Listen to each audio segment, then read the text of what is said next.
Oiê! Tu tá na área.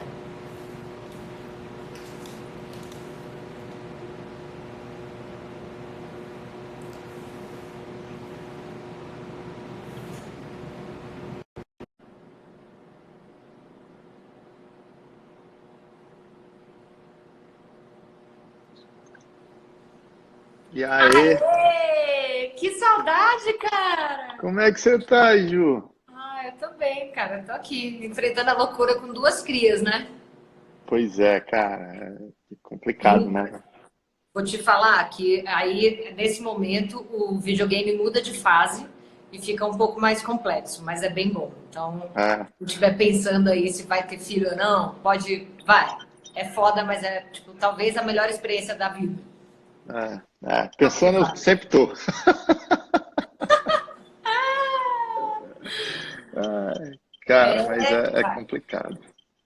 E vem cá, Hum. vou só esperar aqui o pessoal começar a entrar, mas só para a gente retomar aqui o que a gente vai falar e o que está acontecendo por aí, quais são as suas perspectivas, né? Porque a minha sensação é que aqui no Brasil a gente demora um pouco para perceber a complexidade, o tamanho e o impacto das coisas, sabe? A gente tem esse jeitão mais easygoing de ser, talvez a gente perca alguns timings por causa disso. E aí, como você tem essa experiência de alguém que trabalha, trabalhou em multinacional, assim, sempre conectado com outras pessoas, outros países, lidando com outras culturas e tendo que tomar decisão ali no, na boca da botina, ali no olho do furacão. E considerando que agora você está fora, eu queria só antes que você contextualizasse e passasse para a gente tipo, quais são as percepções que você tem, principalmente em termos de estratégia de negócios, né? O tipo de negócio que você está e quais são as perspectivas daqui para frente.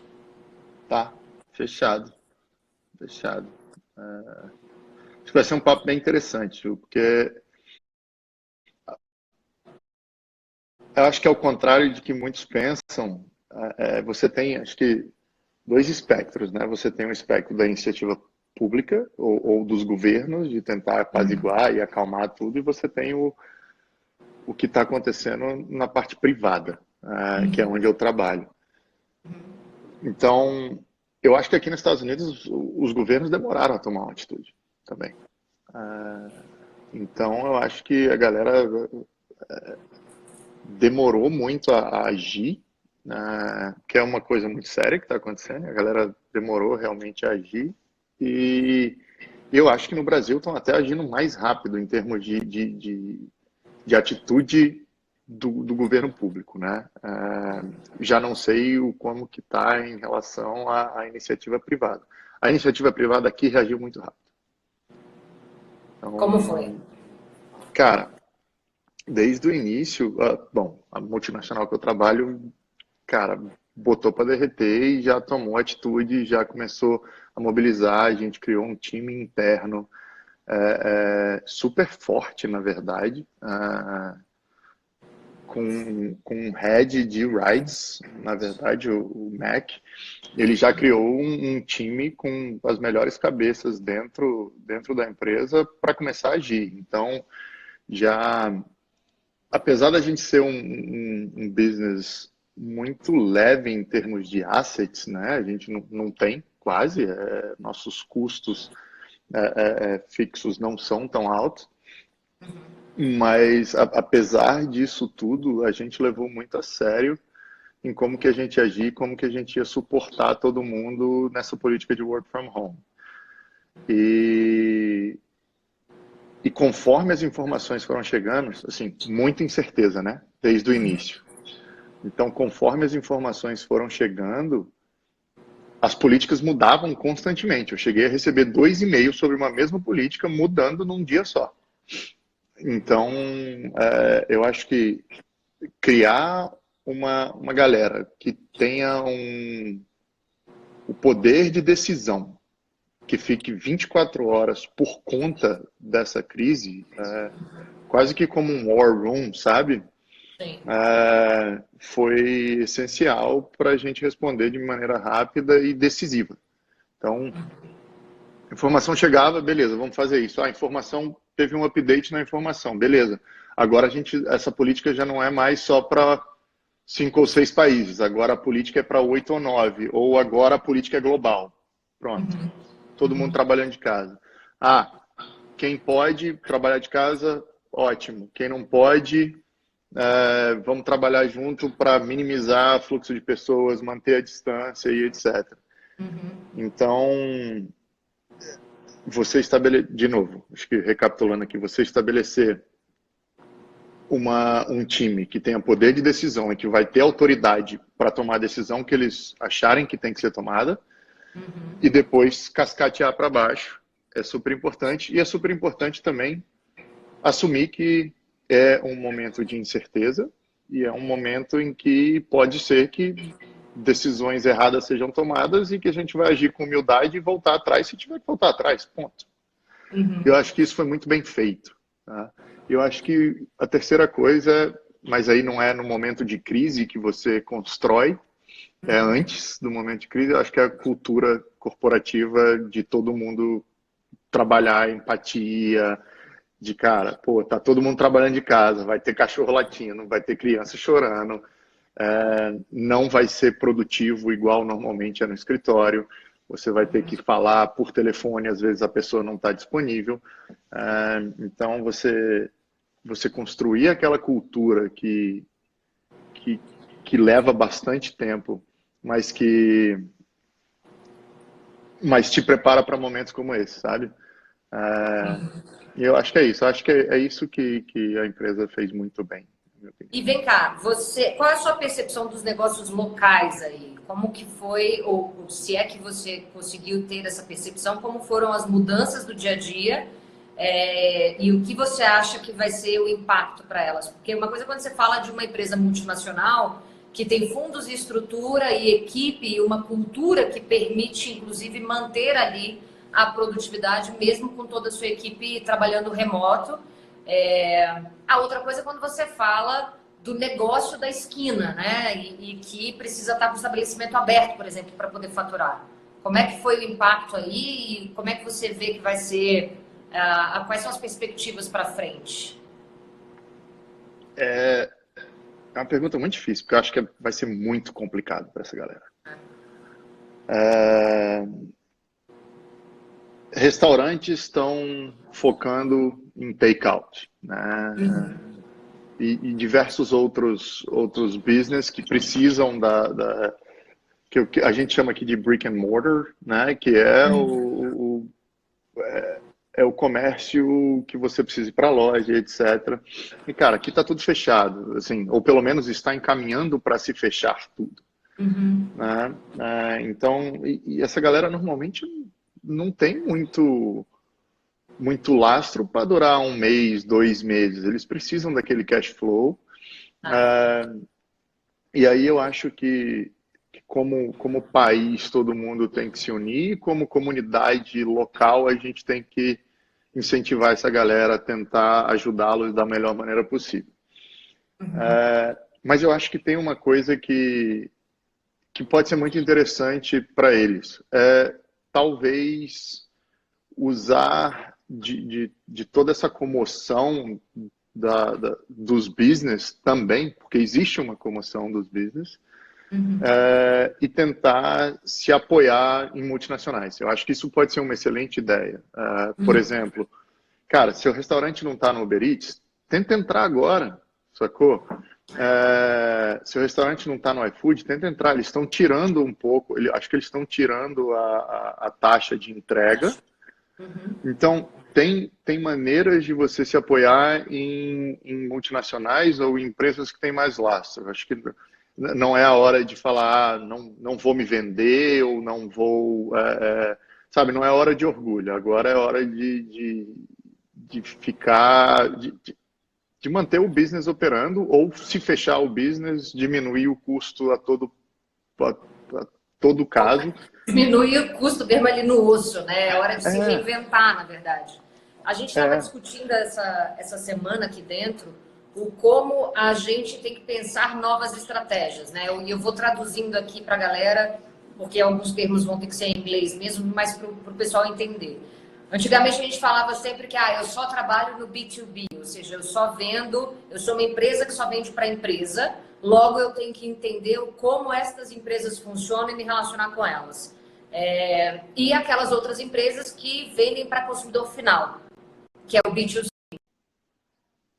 E a gente tem discutido como isso está com uma estratégia ultrapassada, que na verdade acabou isso e que todas as empresas têm pessoas, CPFs, né, security numbers ali, que têm seus desejos, vontades próprias e que mesmo sendo você uma empresa que fornece para outra empresa, você tem que entender quem é o consumidor final do seu cliente para daí ter um serviço mais adequado. Eu imagino que você já tenha tido experiências aí ao longo da sua carreira em empresas que têm essa estratégia desse menage à trois que funciona como negócios.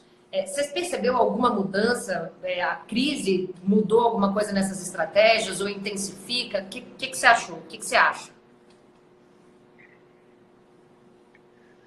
Cara, eu acho que em relação a quem você... Eu sempre, apesar de você ter o B2B, eu acho que todo mundo tem que olhar como o cliente como sendo a coisa, ou a empresa ou pessoa mais importante que você faz. Eu acho que tem uma linha de pensamento que é bem mais recente, que coloca sempre o seu cliente como principal agente em tudo que você faz, né? Então você vive para ele e é isso que você tenta adquirir. Você não foca normalmente no seu lucro, você foca muito mais na satisfação do seu cliente. E eu não sei se a crise trouxe mudanças nesse pensamento. Essa é uma linha de pensamento que eu acredito, tá, Ju? Então, independente se eu estou servindo uma empresa ou estou servindo um cliente final, ou estou vendendo um sorvete, ou estou vendendo leite para quem está vendendo sorvete. Independente de qualquer coisa, eu acho que o foco continua sendo colocar a satisfação do seu cliente sempre à frente de tudo. Não sei se a crise, eu estou até curioso para saber como você acha que a crise mexeu nisso tudo, mas eu não acho que deve ter nem tempo para realizar alguma mudança nesse pensamento macro. Super curioso para escutar o que você tem a dizer isso. Eu não tenho uma opinião formada sobre isso. Na verdade, o que a gente tem visto nessa última semana, né? Aqui o governo tem dado alguns incentivos, porque sabe que o que movimenta a economia é o pequeno, médio varejo, e é a galera que vai ser mais impactada, e são as pessoas que estão com estabelecimentos abertos e que, inevitavelmente, vão ter impactos significativos, e claro que isso pode criar aí um efeito cascata, e vai prejudicar também o consumo, porque um monte de gente pode ficar sem emprego ou ter redução substancial no seu poder de compra, né? E aí eu tenho visto cada vez mais as grandes empresas que antes eram focadas nos seus... A gente está tendo algum problema aqui de conexão, mas já voltou. E a gente vê, assim, até dentro do nível de gestão, né, de gerência, média e alta gerência, uma mudança na forma como se enxerga e qual é o teu papel para a entrega da empresa como um todo. Porque é muito difícil você ver o CEO, por exemplo, quando ele fala que ele tem um cliente como foco, sendo que a última vez que ele viu o cliente dele foi há 15 anos, quando ele ainda era um analista, entendeu? Então, o cliente dele passa a ser aquelas pessoas que estão responsáveis pelos times e esses times responsáveis pelo cliente. E quando você olha nas empresas B2B, cada vez mais eu vejo que as que estão sobressaindo são aquelas que entram, de fato, dentro das operações dos seus clientes e entendem o consumidor final dele. Exemplo, algumas empresas de tecnologia assumindo cargos como se fossem CTOs das companhias. Então, o cara está terceirizando, ele tem ali uma operação técnica, que é a operação dele, e ele está terceirizando, que não é o core business, para uma empresa que entra meio que numa... quase como se fosse uma joint venture mesmo, ou melhor, como uma prestadora de serviços assumindo uma área. E nessas 2 últimas semanas, mesmo com todo o incentivo governamental, até as grandes empresas daqui, percebo que tem buscado alternativas para reduzir custos, obviamente, para melhorar as relações de trabalho, mas principalmente para adotar um novo modelo de atuação, porque assim ele consegue focar no que é o core, ele consegue focar em quem é o seu time principal, e aquelas empresas que podem, sim, trabalhar em rede, conseguem entender melhor o consumidor final, obviamente criando ali uma experiência muito melhor. Então, eu entendo que esse é um movimento que ele já estava acontecendo, mas que com essa obrigação de reclusão mesmo, e para que todo mundo fique em quarentena, talvez ele se intensifique. E nos pequenos e médios negócios, buscando alternativas de parceria como essa que você comentou, um restaurante que não tinha uma operação delivery, nem pensava nisso, um bar, por exemplo, criar um kit para levar um momento de descontração para dentro de casa e a galera começar a fazer uma balada de varandas, entendeu?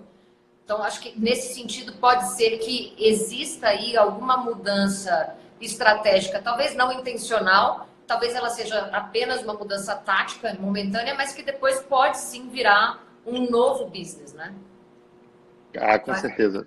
Eu acho que a crise traz várias oportunidades, né? E eu acho que uma coisa que me lembrou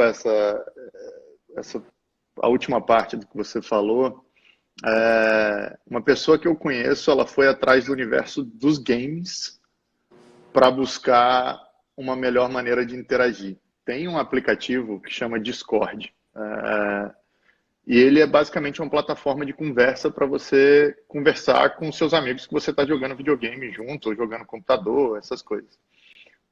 Essa plataforma ela disponibilizou free para todo mundo, até 50 pessoas. E, cara, literalmente você cria diversos salas que você pode entrar e bater um papo, e ela é super poderosa, né? Porque o esporte está ganhando tanta força que se você não jogar no seu top game, você tá fora. E, cara, a plataforma é sensacional, e essa pessoa, ela é CEO de uma empresa lá no Rio, e ele falou, cara, disponibilizei para minha equipe inteira, até 50 pessoas free, eles estão fazendo free, e é isso. Estão conversando, é só entrar numa sala, parece que tá lá. É como se fosse super, o user experience é super fácil. Vou fazer é ir lá. Você sabe que quando a gente tem...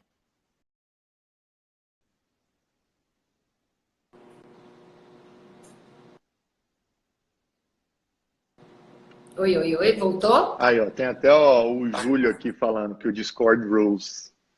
É isso aí, cara, vou ter que entrar, gente. Voltei, tô aqui. Vou pra lá. Ô, Paulo. Pois é, excelente. E eu acho que pode ser aplicado a business. Pois é, vou entrar com certeza. E deixa eu te falar, eu sei que eu prometi que ia ser só 15 minutos, a gente já está aí estourando um pouco o tempo. Eu vou ter que pedir licença e te chamar de Tuta, porque, né, saudades. Tuta é para os íntimos. Se você tem aí alguma dica, sugestão, observação para a gente agora aqui, no momento que estamos, e com toda a sua experiência de trabalhar remotamente e manter a produtividade alta, mesmo nessas situações de alta temperatura e pressão. Que dica que você deixa? Acho que a primeira dica, a mais importante, fique em casa. Por favor, tá, fique em casa. Eu acho que é importante agora todo mundo colaborar. Teve até a boa notícia da China ontem que não teve contaminação interna, achei bem da própria comunidade, achei bem legal. Bem bom. Enfim, fique em casa. A segunda coisa, e aí já passando para as dicas de produtividade, acho que nem todo mundo tem a facilidade que, graças a Deus, eu tenho de trabalhar de casa, porque a empresa ela foi condicionada para isso. Então, acho que tenta trabalhar com seu TI para ver se você consegue um computador, essas coisas todas para trabalhar em casa. Tendo acesso a todas as coisas da sua empresa, acho que fica tudo muito mais fácil. E aí as próximas dicas que eu tenho é muito mais de produtividade como um todo, que funciona tanto para o trabalho como para casa. Eu acho que a primeira coisa é arruma uma mesa limpa. Uma mesa Verdade. limpa com seu computador, seu bloquinho de notas, eu acho que isso já ajuda bastante na produtividade. Sem distração. Se tiver distração de cachorro correndo, de criança gritando, se você não for essencial para aquele cachorro, para aquela criança naquele momento, eu acho que fone de ouvido e uma playlist que vai te permitir focar. Primeiro a gente está por fora e tentando criar um ambiente em que você trabalhe bem de maneira confortável, né? Eu acho que aí passando já para metodologias, eu não sei, duas metodologias uma metodologia que eu uso continuamente é a metodologia do Get Things Done, é o GTD, que basicamente fala, se você não consegue fazer essa ação em 5 minutos, você planeja para fazer depois, ou você joga ela fora, ou você delega. Né? Então, essa é uma coisa que eu uso muito no dia a dia. Essa metodologia, para mim, é muito boa. O que ela precisa para acontecer? Ela precisa que você não use o seu cérebro ou a sua capacidade cerebral para armazenar dados. Você use sua capacidade cerebral pura e simplesmente para processar.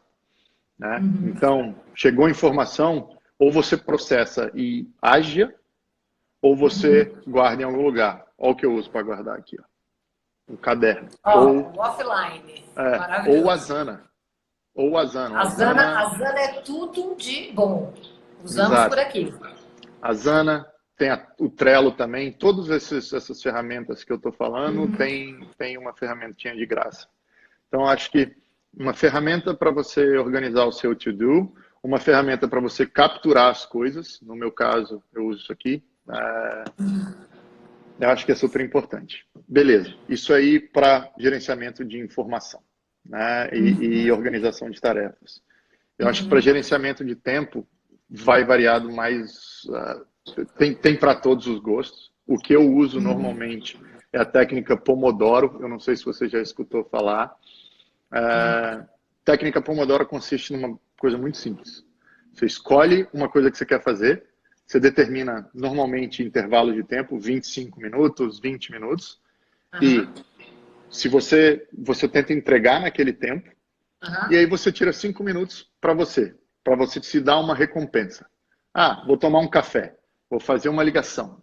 Beleza, aí depois você estabelece de novo aquele intervalinho de tempo, mais 30 minutinhos, 20 minutinhos para você trabalhar naquilo, e você vai ter que completar o seu objetivo naqueles 20 minutinhos. Aí depois, mais 5 minutinhos de café, sei lá, de cerveja, o que seja. Adoro. E aí você vai fazendo isso, você vai quebrando o seu tempo em intervalos em que você está focando total sua atenção ali e você se dá uma recompensa depois. É como levantar e buscar um café depois se você estivesse no escritório. Eu adorei você falar isso porque eu trabalho com sprints de 1h30 e a produtividade não é assim tão legal. Eu vou começar a tentar fazer sprints mais curtos. Pra você ter uma ideia, o Elon Musk trabalha com intervalos de 5 minutos. Ele planeja o dia dele em intervalos de 5 minutos. Oh my God! Ele é um maluco, né? Mas, aí não vai dar. Tenho dois moleques em casa. Impossível. Pois é. Vamos quebrar nos 20, 25, que eu acho que já vai melhorar.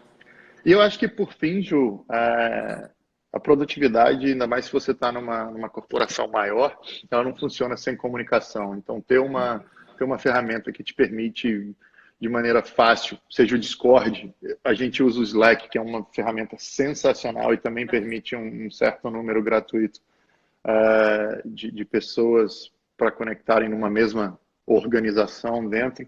Eu acho que ter uma maneira de se comunicar de maneira fácil e rápida, Google Hangouts, etc., eu acho que ajuda muito na produtividade. Então, acho que são essas três coisas que eu abordaria que deixaria, talvez, um work from home mais eficiente. Gerenciamento de informação, gerenciamento de tempo e gerenciamento de comunicação com o resto do seu time. Agora, só uma pergunta e eu prometo que a gente termina. Como vocês fazem para definir o que tem que ser levado para uma videoconferência, o que pode ser resolvido no e-mail e o que poderia simplesmente ser uma mensagem no Slack? Eu acho que 95% pode ser uma mensagem no Slack. Eu odeio videoconferência, eu acho que a maioria das coisas pode ser resolvida em mensagem no Slack, pode ser resolvido no one-on-one.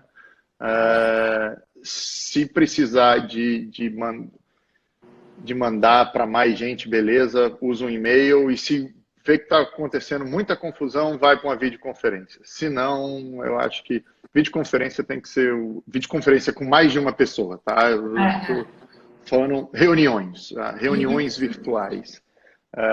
Eu acho que tem que ser o último caso, porque acho que é a maneira menos eficiente de se resolver os problemas, mas que às vezes são necessários. Então,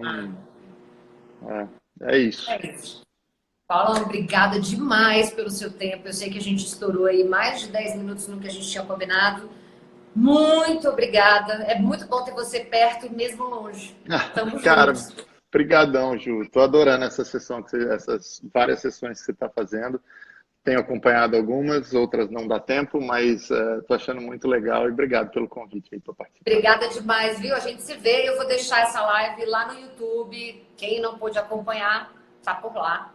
Vou deixar o link também no e-mail que eu vou mandar depois. Tomara que a galera goste. Valeu, Valeu. cara. Tchau, tchau. Beijo.